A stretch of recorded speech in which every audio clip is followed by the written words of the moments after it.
If you've noticed water damage like this on your ceiling, chances are you've got a leak somewhere. In this video, I'll walk you through how to find the source of the leak and what you can do to fix it before it gets worse. Now, because the bath is directly above this spot, that's the first place I'm going to check.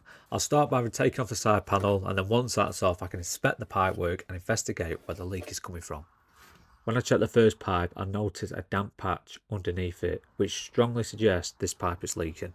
There are 3 points in where the pipe could be leaking from, the first being the push fit elbow connector, second being the isolation valve, or the third being higher up the pipe. As a general rule, always start by checking the highest point first and then work your way down. You can see here the leak is coming from higher up the pipe, which frustratingly rules out a quick fix. To double check, I isolate the water and check if the leak continues, which it doesn't. Unfortunately, because I suspect the leak to be behind this tap here, I'm going to need to use a multi-tool to take this tile out. My plan is to hopefully take this out and be able to reach and fix the leak without the need to take any other tiles out. I'd rather do this one on the side over here because there won't be as many water pipes running up. Otherwise, I'll have to take this one off to give me better access to fix the leak. To start, grab yourself a multi-tool, make sure the battery's charged up and make sure you've not got dull blade. As you can see, I swapped this for a brand new blade. Before we use the multi-tool, it's also important to isolate all the water, just in case we accidentally hit a pipe, so make sure you find your stop tap and isolate. Using the multi-tool, cut through the grout lines to get the tile out. Now just be wary, you're probably going to go through about 3 or 4 blades, as I did.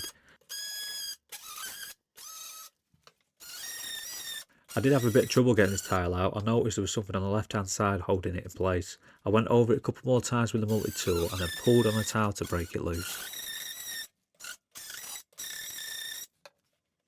Now with the tile out, you can see what was holding it in place.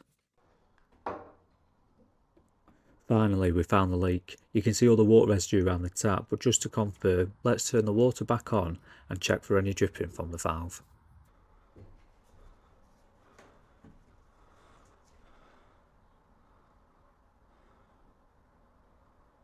Since I've confirmed it's a tap valve leaking, I isolated the water again and used my tool to try and tighten the valve, but I ran into a slight problem.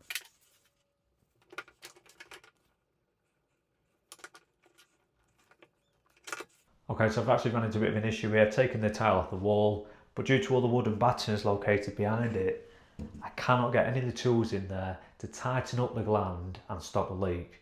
So unfortunately, we're going to have to take the shower system off in hopes I can get a tool through there and tighten the gland. First thing to do is to loosen the back nut for both the hot and cold tap.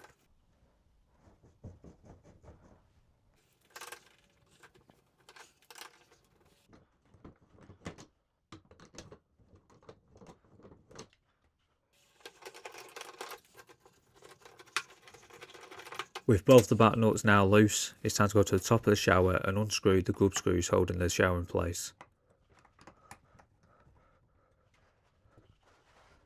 Now that's everything loose, you can lift the shower off the wall. Just take care when doing this, as the weight of the shower can be a bit awkward. Next, you want to unscrew the spacer off to get to the tap valve.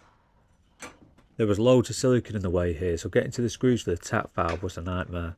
I managed the left screw by forcing the screwdriver through, just enough to get it moving.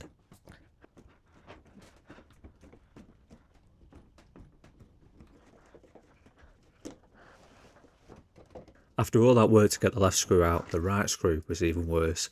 I had to resort to drilling the head off the screw just to remove. Next, it was time to remove the tap connector. I used a shifter to loosen it and take it out.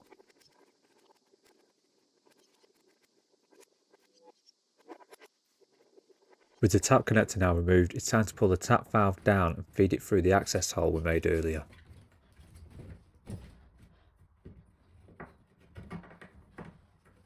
Finally, loosen the valve nut to access the olive.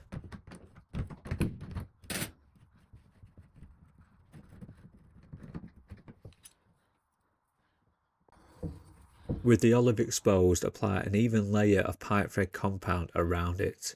I prefer to use this as it seals much better than PTFE tape.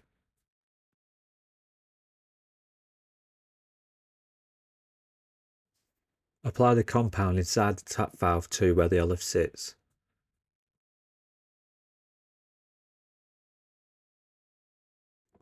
At this point, it's time to put everything back together and see if the leak has been resolved. And if this video has helped you, it would really support the channel if you could give it a like and a subscribe. When tightening the tap valve, make sure you use the correct tools and tighten it up firmly so it seals properly.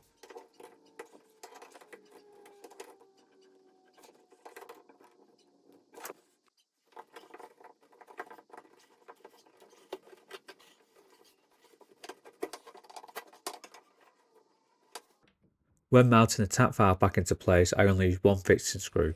That way, if it ever needs to come off again, I won't run into the same issue I had earlier where I had to drill the head off the right hand screw. Before screwing the tap connector back in, it's important to wrap several layers of PTFE tape around the thread. Because this is going onto a brass thread, I prefer to use PTFE tape here rather than the compound we used earlier on the olive.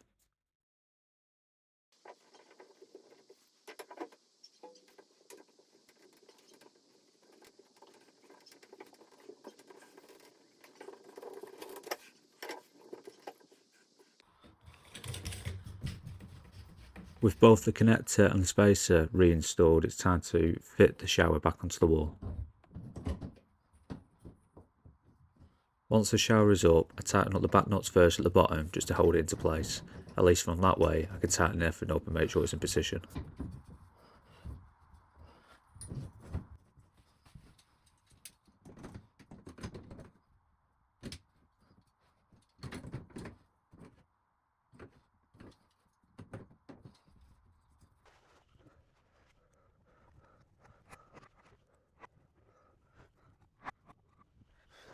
With the shower now reinstalled, it's time to turn the water back on and check for any leaks.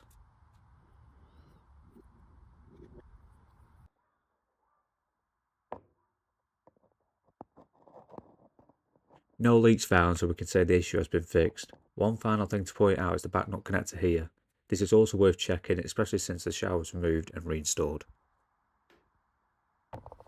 As a last check, lay down some tissue paper underneath the pipe and check it again after about 20 minutes to see if it's picked up any water.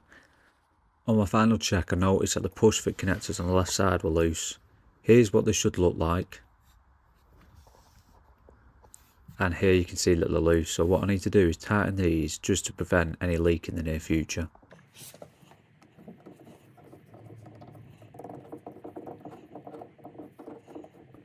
Thanks for watching. I've been a cup of DIY, and if this video has helped you out, don't forget to like and subscribe.